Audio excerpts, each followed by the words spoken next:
너희가 이 말을 듣고 마음에 찔려 베드로와 다른 사도들에게 물어가라되 형제들아 우리가 어찌할꼬 하거늘.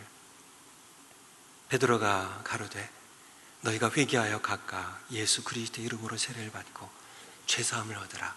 그리하면 성령을 선물로 받으리니 이 약속은 너희와 너희 자녀와 모든 먼데 사람 곧 주 우리 하나님이 얼마든지 부르시는 자들에게 하신 것이라고 또 여러 말로 확증하며 권하여 가로되 너희가 이 패역한 세대에서 구원을 받으라 하니 그 말을 받는 사람들은 세례를 받음에 이날에 제자의 수가 3,000이나 더하더라.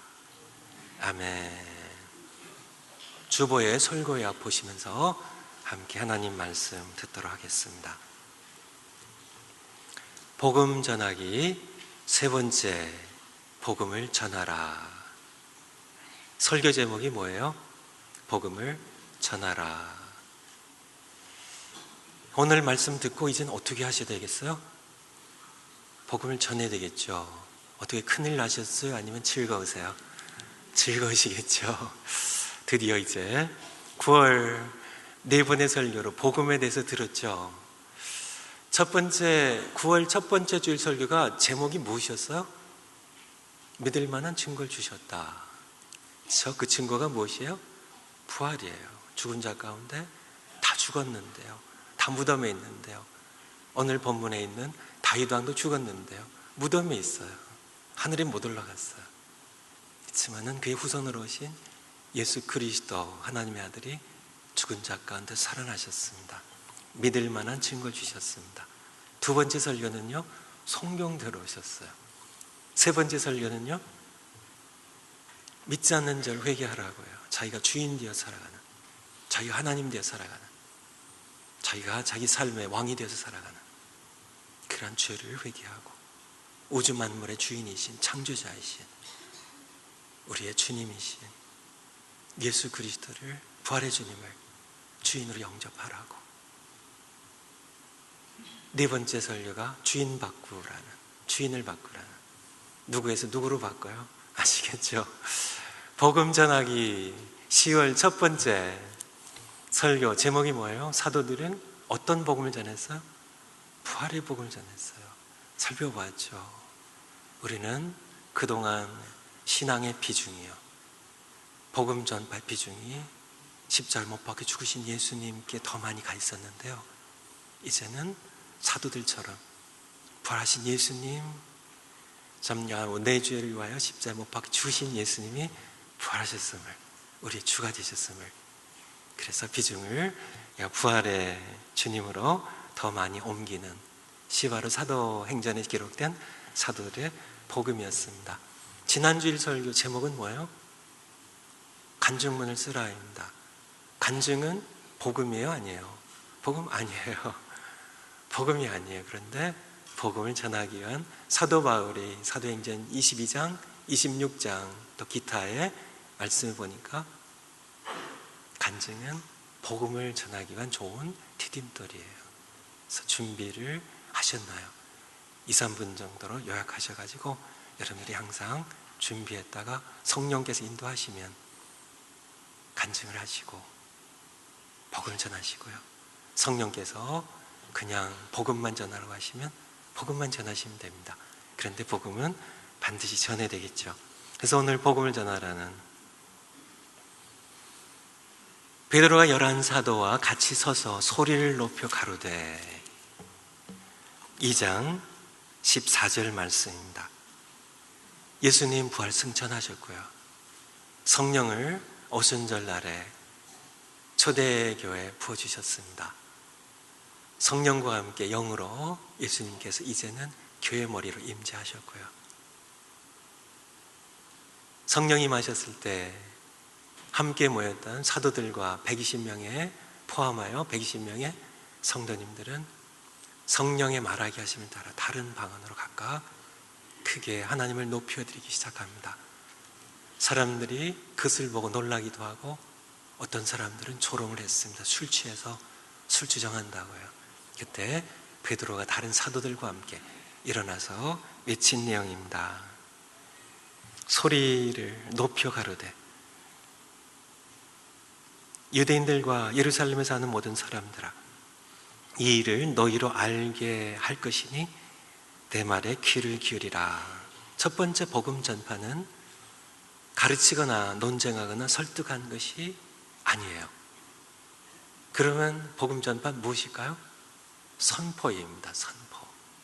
선포하는 겁니다.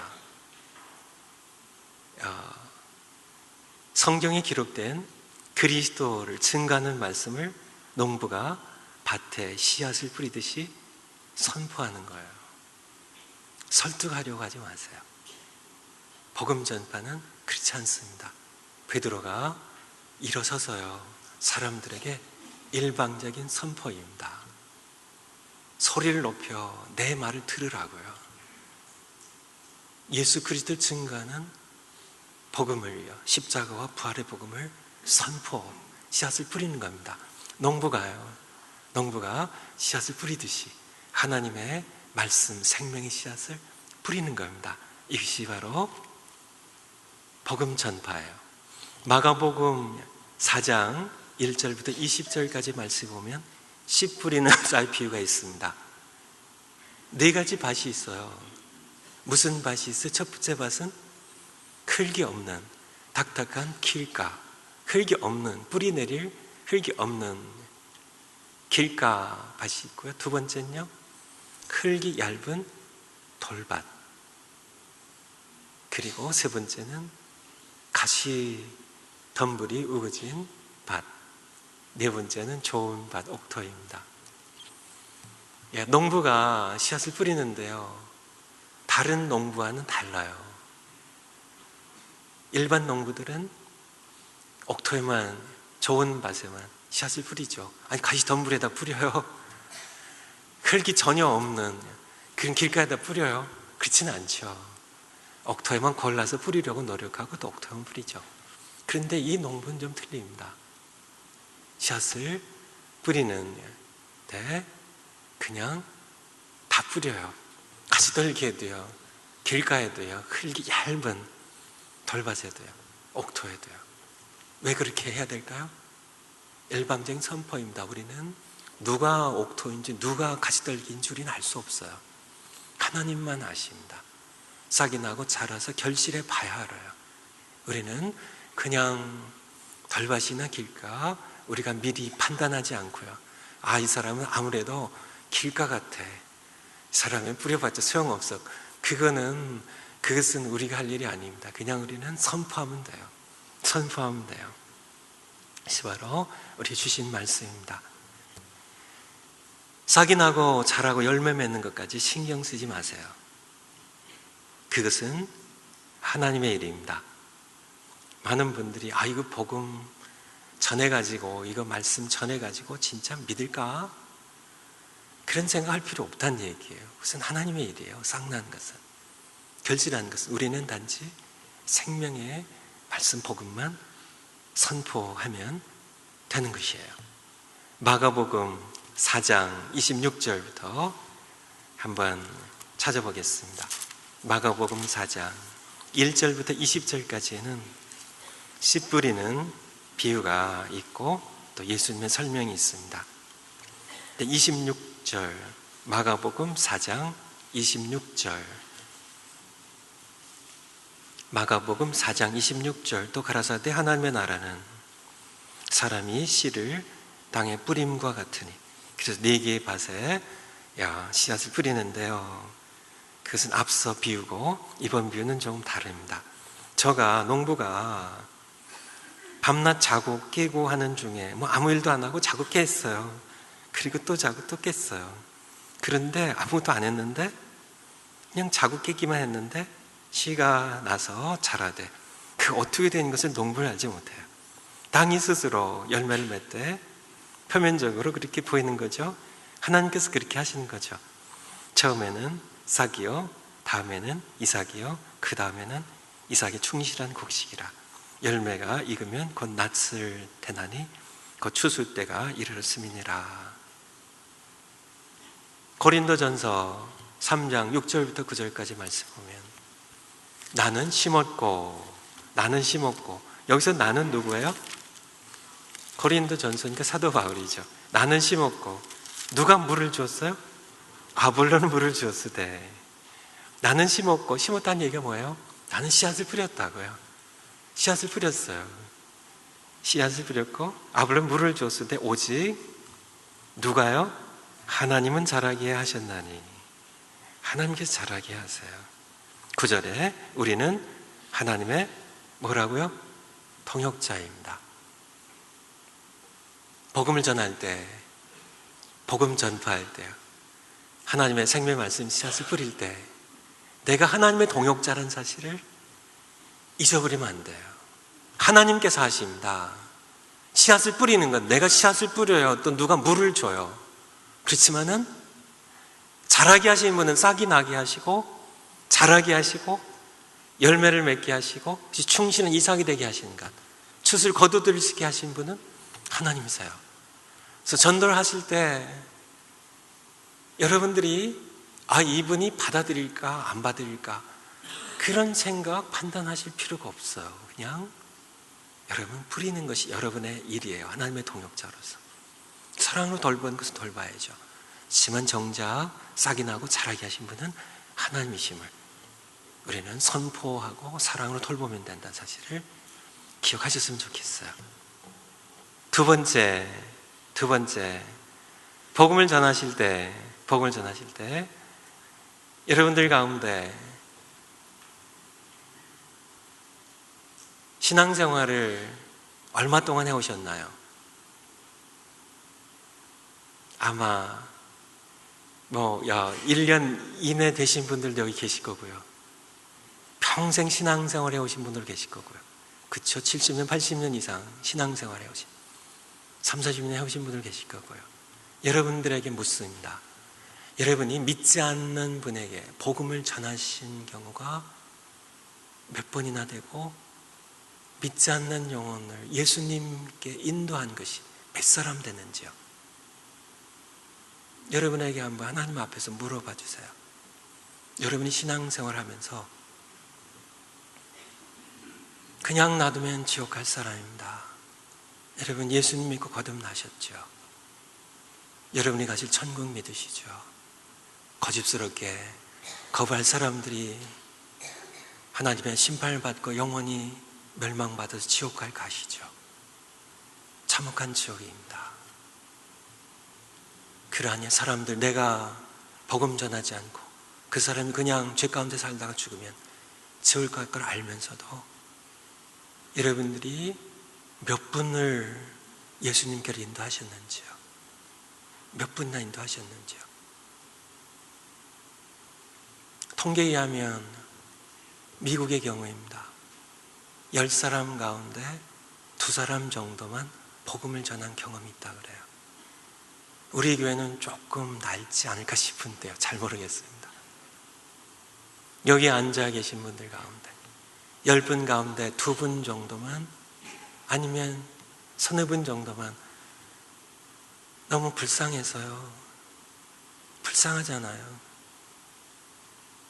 너무 불쌍하잖아요. 불쌍해서 복음을 전한 경험이 있는 분들이 미국의 경우 10사람 가운데 2사람 정도, 그리고 그 순위에 복음을 전한 경험이 있는 분들이고요.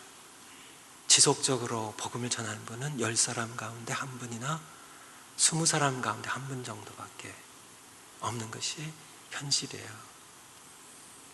예수님을 믿고 구원받은 감격 때문에 모든 사람들이, 여기 앉은 분들이 전부 예수님을 증거한다면 아마 한인사회에 천지개벽이 일어날 겁니다. 사회가 바뀔 거예요. 어둠들이 물러갈 겁니다. 바로 참냐, 예수님, 여러분들에게 예수님은 어떤 분이세요?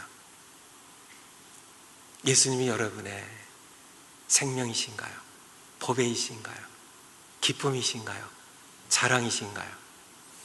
제 또래의 성도님들이 지금 한창 할아버지 할머니들이 이미 되셨거나 되는 분들이에요.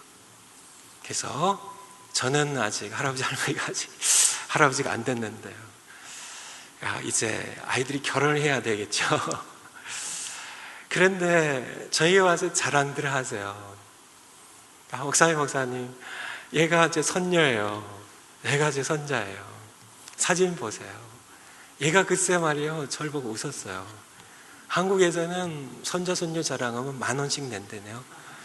요즘 올랐대요. 30,000원으로.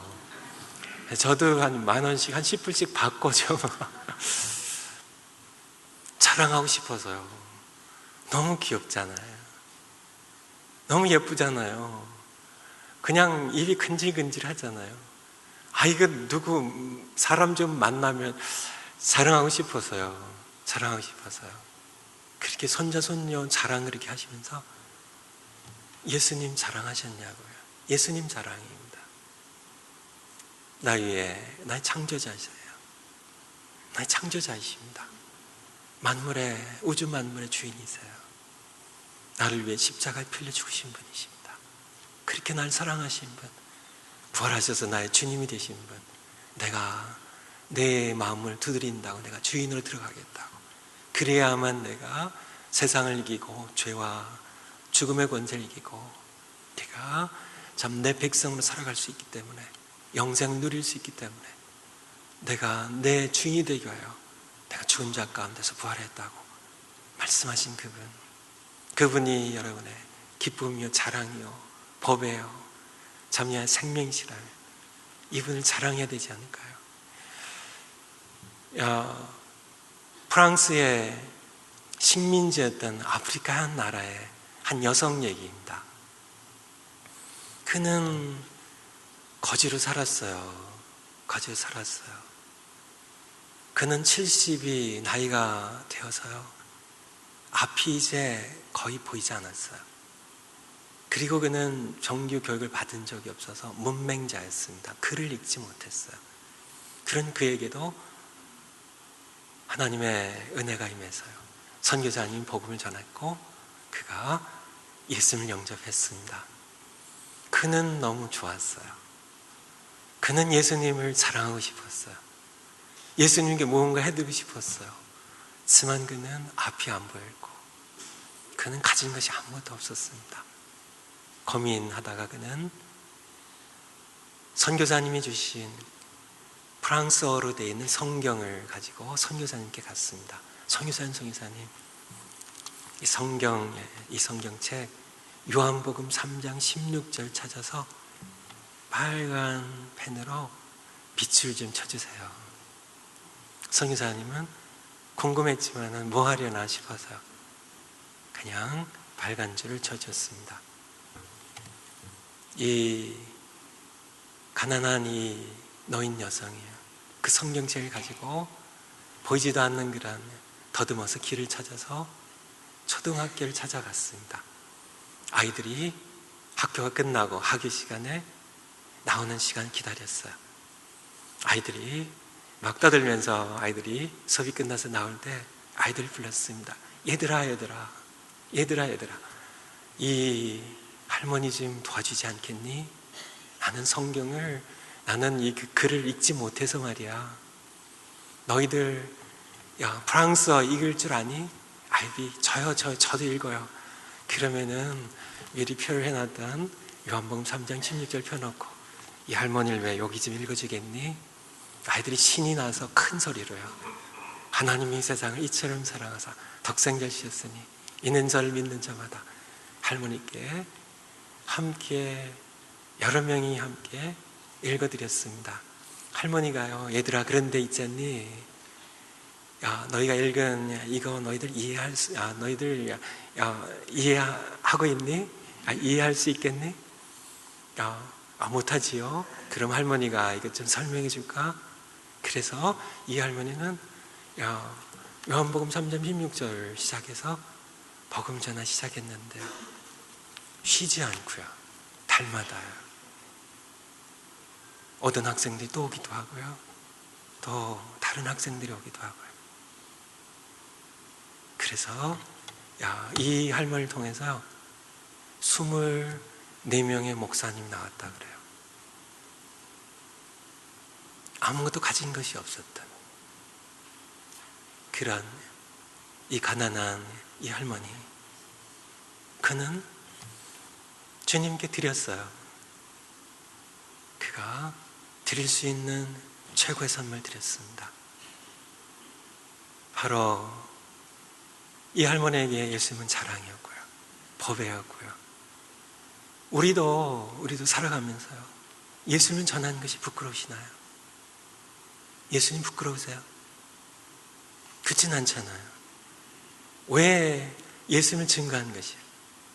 왜 두려우세요? 두려움은 있겠죠. 그렇지만은 두려움을 넘어서는 예수님을 향한 여러분의 사랑과 예수님을 향한 여러분의 기쁨 때문에 증거하시는 여러분들이 되셨으면 합니다. 두 번째, 예수님이 복음이십니다. 여러분들이 복음을 전할 때 어떻게 전하세요? 대부분 복음을 받는 분들이 대부분 어려움을 겪는 분들이세요. 어려움을, 사업에 실패하셨거나 중병에 걸리셨거나 자녀들이 너무 속을 썩여서 진짜 깊은 좌절감에 빠지거나, 그러한 분들이 복음에 귀가 열리는 경우가 많습니다.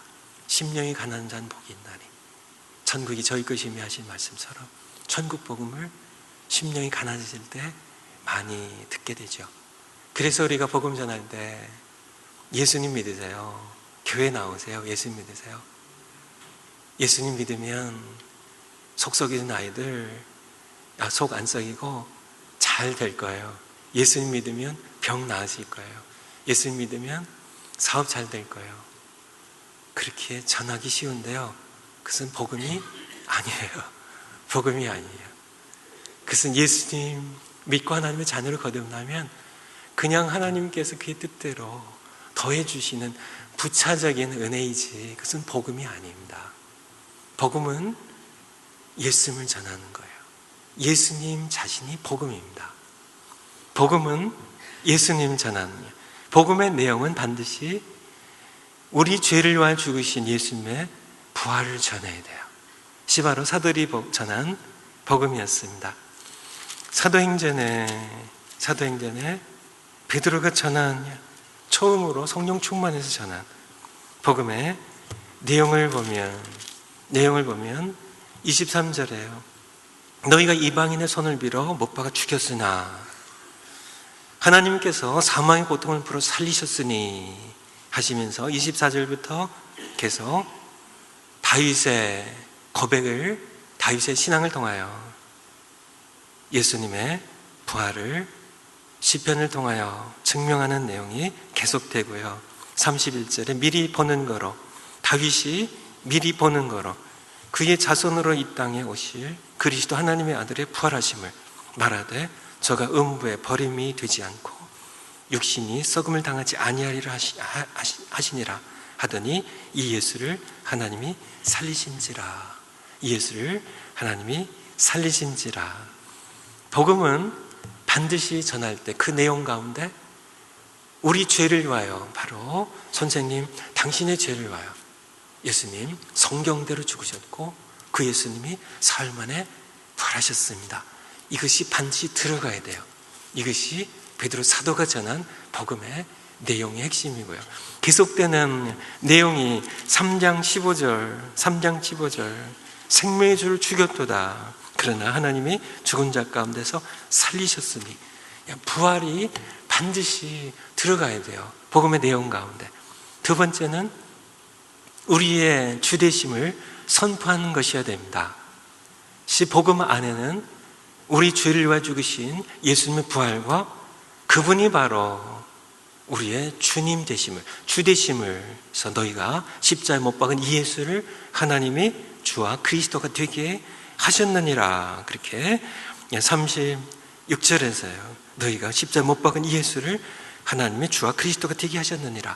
이 두 가지 내용이 반드시 들어갈 만합니다. 아시겠죠? 복음 전할 때. 세 번째, 복음 전파의 권능입니다. 하나님의 오른손으로 예수를 높이심에 그가 약속하신 성령을 아버지께 받아서 너희 보고 듣는 이것을 부어주셨느니라. 하나님이 누구를 높이셨어요? 그의 아들 예수님을 오른손으로 높이셔서 하나님 우편에 앉게 하셨습니다. 그래서 예수님이 약속하신 성령을 아버지께 받아서요, 너희가 보고 듣는 이것을, 오순절날 성령의 강력한 임하심을, 이것을 부어주셨느니라고 말씀하고 계세요. 복음 전파할 때 왜 많은 분들이 그렇게 힘이 없고 실패하고 그럴까요? 성령의 권능을 힘입어야 되는데요, 성령의 권능 힘입지 않아서 그렇죠. 그냥 내가 혼자 하는 게 아닙니다. 그래서 설득하고 애쓰고 그런 것이 아니고요, 우리는 먼저 성령을 부어주시도록, 성령의 권능을 우리에게 임하게 하시도록 먼저 기도하고 전하는 우리가 되어야만, 베드로가 그랬던 것처럼 그들은 기도했습니다. 약속의 성령 부어주셨어요. 성령의 권능이 임하니까 베드로가요, 그는 학문이 없는 평범한 사람이었습니다. 하지만 그가 전할 때 3,000명이라는 그런 많은 사람들이 회개하고 예수님 믿고 구원받는 역사가 일어나게 된 것을 우리가 함께 보게 되죠. 그러므로 우리가 복음을 전할 때에는 약속의 성령을 부어주시도록, 그의 권능이 임하도록 그렇게 우리는 기도해야 합니다. 네 번째, 복음 전파자는 듣는 이가 반드시 죄를 회개하고 예수님을 주님으로 영접하고 세례를 받도록 요청해야 합니다. 괄호 안에 요청이라는 말이 들어가요. 복음을 전하실 때 반드시 회개하도록 해야 돼요. 베드로가 그러되 너희가 회개하여, 명령입니다. repent, 회개하라고요. 어떤 죄를 회개해야 되나요? 자기가 하나님 되어 살았던, 자기가 주인 되어 살았던, 그를 아니야 자기가 자기 삶의 왕이 되어 살았던, 자기 욕망대로, 자기 성질대로 자기가 주인 되어 살았던 그 죄를 회개하고, 회개를 반드시 요청해야 돼요. 이것이 바로 사도들이 우리에게 가르쳐 주신 복음 전파예요. 많은 분들이 미안해가지고요, 복음 들어준 것만도 감지덕지해가지고 그렇게 복음 전할 때 좋은 얘기만 다 하고, 그렇게 하면 사도들이 전한 복음 전파와는 완전히 다른 겁니다. 사도들은 복음을 전할 때마다요, 여기에서도 2장 38절 암송 구절이죠. 베드로가 그러되 너희가 회개하라고 3장 19절에도요, 3장 19절에도 그러므로 너희가 회개하라고요. 죄에서 돌이키라고요. 회개하라고 그렇게 우리가 암송한 사도행전 17장 30절에서 알지 못하던 시대에는 하나님이 허물지 아니하셨거니와 이제는 어디든지 사람을 다 명령하셨습니다. 명하사 뭐를요? 회개하라고 명하셨습니다. 회개하라고 명하셨어요. 왜냐하면 정하신 사람으로 하여금 전하를 공의로 심판한 날을 작정하시고, 두 가지를 작정하셨습니다. 심판하실 분을 작정하시고 지회 심판 날을 작정하셨어요. 그리고 회개하라고 명하셨어요. 회개하라고요. 알지 못하던 시대에는 하나님께서 그냥 간구해 주실 거니까 이제는 예수님 부활하신 이제는 회개하라고요. 이에 저를 죽은 자 가운데서 다시 살리신 것으로 모든 사람에게, 여러분 모두에게요, 세상 모든 사람들에게, 모든 사람이 빠짐없이 모든 사람들에게, 난 몰랐습니다, 아니에요, 모든 사람에게 믿을 만한 증거를, 무엇으로요? 그를 죽은 자 가운데 살리신 것으로 믿을 만한 증거를 주시오. 이제는 회개하라고요. 정해진 심판 날은 다가오고 있음을 우리에게 말씀해 주고 계세요. 그래서 우리가 복음을 전파할 때는 반드시요, 회개하라고요. 마태복음 4장 17절에 보면 공생을 시작하시며 예수님의 첫 외치심도 회개하라입니다. 회개하라, 천국에 가까웠다고요. 내가 왕으로 임하여 왔으니까 회개하고, 내가 주인 되어 살던, 하나님 대신 내가 하나님 되어 살던 그 죄를 회개하고, 내가 왔으니까 나를 왕으로 하나님으로, 주인으로 영접하라고요. 이것이 바로 예수님 첫 외치심입니다. 마가복음 1장 15절 말씀도 마찬가지죠. 암송 구절이죠. 가라사대 때가 찼고 때가 이미 꽉 찼습니다. 하나님 나라가 가까웠으니 회개하라고요. 그리고 복음을 믿으라고요. 회개하라고 외치시는 그런 말씀. 우리는 복음을 전할 때 반드시 아까도 말씀드린 것처럼 복음 전하는 것은 설득이 아닙니다. 들어주는 것만도 감사하고, 그래서 제발 이제 믿어주세요 하고 그렇게 애원하는 것, 설득하는 것, 그것은 사도들의 복음 전파와 아주 다른 겁니다. 그렇게 해서는 안 돼요. 우리는 복음을 전할 때 가서 설득하고 그렇게 힘겹게 그렇게 애쓰도록 그렇게 한 건 아닙니다. 사도들은 그렇게 하지 않았어요. 바울 사도는요, 베스도 총독 앞에, 여러 분봉왕들 앞에, 왕들 앞에, 로마족의 총독 앞에서 그는 결코 그의 자세는 비굴한 점이 전혀 없습니다. 오히려 그들에게 크게 외치죠. 당신들이 다 나처럼 됐으면 좋겠다고요. 이 사슬에 매여 있는 요것만 빼고는 당신들이 왕이지만, 당신들이 로마 황제 파송받은 총독이지만은 다 당신들 아무것도 아니라고, 나처럼 돼야 된다고. 이 바로 우리의 자세예요. 우리의 자세예요. 베드로가 대제사장들 앞입니다. 백성을 다스리는 그런 사내들은 공의 관원들 앞에서요. 베드로는 결코 애원하거나 그런 거 전혀 하지 않습니다. 그렇게 하면 안 돼요. 깜짝 놀라죠. 아니, 학문이 없는 평범한 사람이 이렇게 담대하게 선포하는 모습을 보고요, 우리는 고린도후서 5장에 있는 말씀처럼 그리스도의 사신, Ambassador of Christ입니다. 그리스도의 대사예요. 세상으로 하여금 그냥 멸망하는 그런 지옥에 그렇게 향하여 구역구역 그렇게 달려가고 구역구역 몰려가는 불쌍한 그런 세상 사람들 향하여 하나님과 화목하라고 예수님께서 당신들과의 피 흘려 죽으셨고 부활하셨음을 그들에게 선포해주는 그런 대사들임을 기억하시는 여러분들이 되셨으면 좋겠어요. 그래서 당당하게 믿음으로 회개해야 된다고요. 회개하도록 회개하셔야 됩니다. 로마 황제를 향해서도요, 대통령을 향해서도요, 박사님들 향해서도요, 사장님들 향해서도 다 회개하십시오. 회개하십시오. 주인 되어 살던 저희 회개하시고 당신의 창조자이신 예수님 앞에 당신 무릎 꿇고 그분을 주님으로 영접하시라고. 이것이 바로 우리 복음 전파하고 사도들의 복음 전파입니다.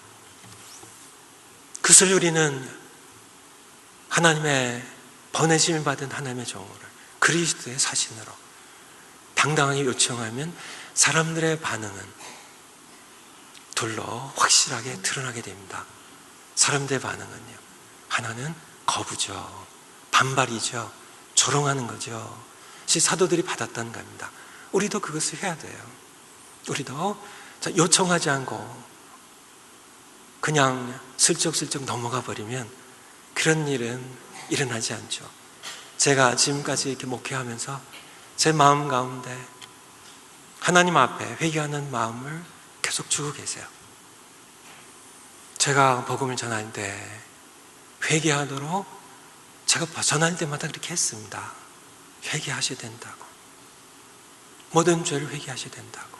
그리고 예수님을 주인으로 영접해야 된다고. 그렇게 했지만은 제가 강하게 성경만큼 사도들이 한 것만큼 강하게 하지 않았어요. 그것이 바로 제가 회개를 엉거주춤 대충 하니까요, 구원도 대충 받아요. 그것이 엉터리로 회개를 대충 하면 예수님의 십자가에 피 흘려 죽으심도 대충 알고 대충 믿습니다. 그 후에 구원받고 성소에 가는 과정도 대충 하게 되고요. 첫 한 주인 회개가 잘못되기 때문에요. 이것이 바로 이 시대에 복음을 너무나 값싸게 남용하고 팔아넘기는 그런 잘못을 저도 범했음을 회개하는 그런 마음으로 하나님 앞에 이 말씀을 다시 전합니다. 회개하셔야 돼요. 주인 되어 사셨다면 여러분들이 여러분의 삶에 누가 주인이신가요? 여러분의 삶을 누가 여러분의 삶을 주관하고 계세요? 지금요, 어제의 삶을요, 한 주일 동안의 삶을 누가 다스렸어요? 여러분이 주인이었다면 여러분이 회개하셔야 됩니다. 회개하셔야 돼요. 반드시 회개하셔야 됩니다. 우리가 복음 전할 때에도 회개하라고요. 보면 복음 전할 때마다 회개하라고요. 예수님께서 회개하라고요. 죄인됨을 깨닫고 내가 주인 되어 살면 앞서 말씀드린 것처럼 내가 자유로울 것 같지만은요, 영망의 노예가 되고 죄의 노예가 되고요, 결국은 심판받아 영원히 지옥 가는 그러한 삶을 살아갈 수밖에 없어요. 여러분이 힘이 있건요, 건강이 있건, 재물이 있건, 지위가 있건, 무엇이 있건 다 상관없이요, 여러분의 능력으로는 결코 여러분이 하나님께 돌아갈 수가 없습니다. 영생을 여러분이 쟁취할 수가 없어요. 여러분이 주인된 삶, 그것이 근원적인 죄입니다. 여러분이 여전히 주인되어 살고 있다면, 여러분이 시간 쓰는 것, 여러분이 TV 앞에서 키고 마는 것, 여러분이 기도할 것인가 아닐까, 이런 모든 결정하는 것, 내가 복음을 전할까 말까 결정하는 것, 내가 살아가면서 내 지갑에 돈을 쓸까 말까, 음식점에서 팁을 몇 프로 줄 것인가, 이것을 여러분이 결정하고 계시다면 여러분 아직 주인 되어 살아가고 있는 겁니다. 바로 그것이 근원적인 죄예요. 여러분이 하나님이 되어서 살아가는 겁니다. 하지만은 그렇게 사는 한 여러분은 욕망과 죄의 노예로 살아갈 겁니다. 솔로몬처럼 전도서를 쓴 것처럼 헛된 삶을 살다 그렇게 갈 겁니다. 예외가 없어요. 오직 우리를 죄와 사망의 법에서 성령의 생명의 법으로 해방시킬 수 있는 분은 예수님 한 분뿐입니다. 그분이 내 주인이 되실 때 우리는 복음을 전할 때 회개하도록, 미안할 거 없어요. 회개하도록 하나님의 말씀 그대로 전하세요. 알지 못하던 시대에는 하나님께서 용서하실 거라고, 그냥 지나가 주실 것이라고요. 그렇지만 이제는 하나님께서 회개하라고 말씀하셨다고, 회개하셔야 된다고, 회개하고 복을 믿어야 된다고 예수님 말씀하셨다고요. 회개하셔야 돼요. 회개하시는 것을 우리는 반드시 요청해야 됩니다. 그렇게 요청할 때 사람들은요, 그리고 하나님 아들 당신의 십자가 피를 죽으셨고 다시 사셨다고, 그걸 주인으로 영접하라고 이것을 연결해서요, 복음으로 전파할 때 사람들은 두 가지로요 반응해요. 하나는 반발입니다. 조롱입니다. 사도들이 조롱을 당했죠. 침뱉음을 당했죠. 예수님을 거부하는 그러한 반응이 나타날 수 있어요. 그것은 당연한 그러한 겁니다. 하나님의 은혜로 그들이 복음이 귀에 들리고요, 복음이 귀에 들리고 하나님의 말씀이 마음을 찌르고요, 우리가 어찌할꼬, 형제들 우리가 어찌할꼬, 반발을 해서 스데반을 돌로 쳐 죽인 것처럼 그렇게 반발할 수도 있고요, 베드로가 전한 것처럼 가슴이 찔려서 우리가 어찌할꼬, 그렇게 회개하고 우주의 창조자이시고 만물의 주인이시 예수님께 무릎 꿇고 예수님을 주님으로 영접할 수 있고요. 두 가지 반응이에요. 복음을 전할 때마다 두 가지 반응을 요청할 때 회개하라고요, 그리고 예수님 주님을 영접을 할 때 두 가지 반응을 예상하시고요, 그렇게 전해야 됩니다. 다섯 번째는 다음 주일 설교 내용이에요. 왜 여기다 집어넣냐면 성경 본문도 그렇고요, 설교 내용이 그래서 복음을 전한 다음에 끝나는 게 아니고요, 사도들이 복음을 전한 데는 항상 교회가 세워졌어요. 집에서 모이는 교회입니다. 집에서 모이는 교회. 그래서 다음 주 설교로 말씀을 전해드리려고 합니다. 숙제 넘어가겠습니다. 내가 주인 되어 살던 삶을 회개하고 예수님께 순종하며 살아가신 겁니다. 그러면 간증이 생길 겁니다. 살아계신 예수님을 모시고 신나는 그런 기쁨 넘친 삶을, 능력 있는 삶을 살아가시게 될 겁니다. 부활의 복음, 천국 복음을 전하자. 숙제예요. 기도하고 곧 실행하라. 곧이라는 말씀이 있는데요, 바로 기회를 주실 때 바로 실행하지 않으면 내일 하지 뭐 하는 분은 평생 하지 못할 가능성이 거의 많아요. 곧 하는 겁니다. 간증과 암송한 성경 구절로 복음을 전하자. 암송한 성경 구절, 복음을 어떻게 전하실래요? 여러분 다 들었습니다. 복음을 어떻게 전하실래요? 전하실 때 들었던 성경 말씀, 9월달에 들었던 말씀 그대로 하시면 돼요. 그대로 하시면 돼요. 당신의 창조자 하나님이 살아계세요. 증거를 주셨습니다. 모든 사람에게 믿을 만한 증거를 주셨습니다. 성경 구절 읽어가시면서 하세요. 믿을 만한 증거를 주셨습니다. 그는 성경대로 오셨습니다. 더 이상의 논쟁이 필요 없을 만큼이요, 믿을 수밖에 없을 만큼, 이렇게 빨간 모자 쓰고 이렇게 네 아들이 베들레헴에 태어나고 그렇게 오셨어요. 그가 성경대로 우리 죄를 위하여 죽으시고 성경대로 3일 만에 다시 살아나셨습니다. 예수님을 믿지 않는 죄가, 그게 지옥 가는 근원적인 죄입니다. 주인 되어 살던 삶을 회개하고 주인을 바꾸세요. 예수님을 주인으로 영접하세요.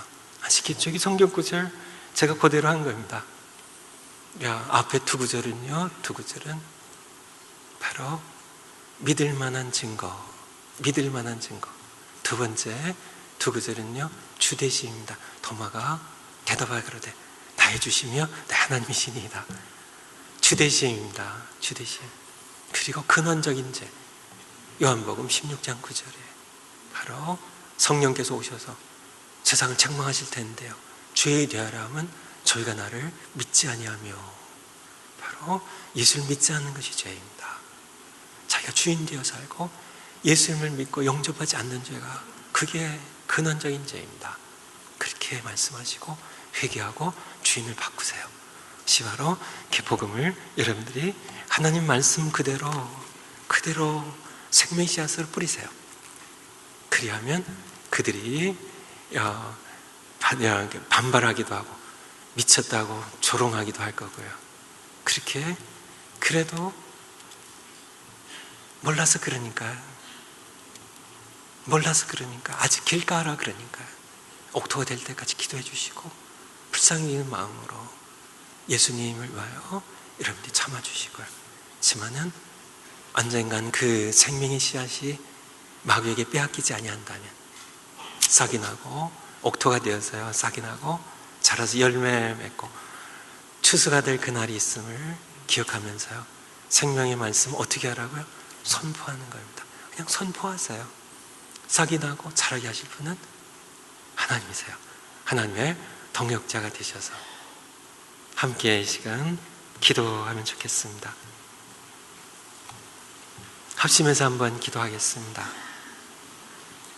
여러분이